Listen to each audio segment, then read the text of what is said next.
Hey guys, welcome to Rosie's Dessert Spot. Today we'll be creating this fault line lace style cake, perfect for Christmas. You'll need 3 cakes that are about I'm going to say 2 inches tall here. These are just the Coles cakes that I bought, 3 of them, and I'm just stacking them together with some chocolate buttercream. I'll have the recipe for the buttercream and dark chocolate ganache in the eye icon up top for you guys, and also in the description box below. Once you have your cake the height that you like it, you can create that crumb coat. This will be just a thin layer of frosting all around the cake to trap in your crumbs. To keep my cake nice and straight, I do like to microwave my frosting first to make it a little bit softer. That way, as I smooth it out, I don't have to add a lot of pressure and my cake layers remain nice and stable and tall. Smooth out the sides till you're happy, bring that lip of frosting to the middle and refrigerate for a good 20 minutes. In the meantime, you can colour your frosting. I like to use gel food colours to colour my buttercream. In particular, I usually go for the either Chef Master or Americolor. I find them to be very rich. You don't really need too much of it either. I like to start at the top, drag it out with your spatula and then coat the outside nice and generously. Smooth out the sides with your frosting scraper.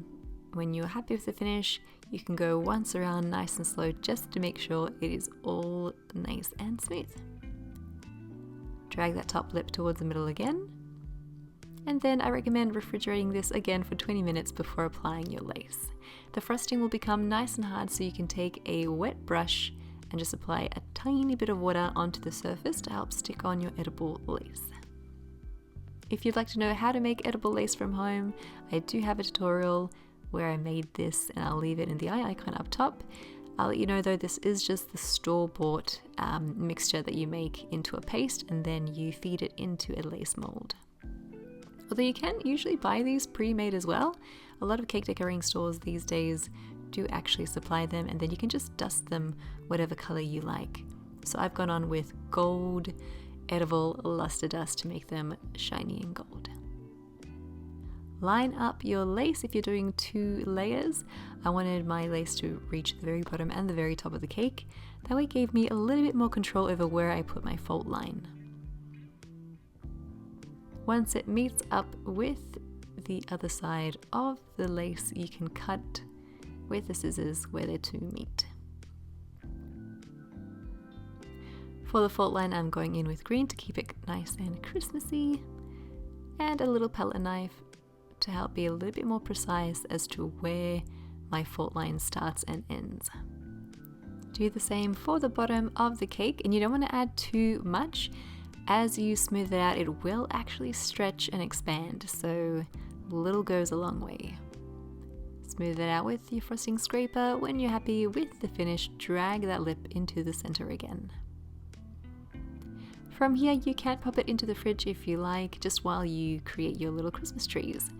These are straws that I bought, paper straws that are gold.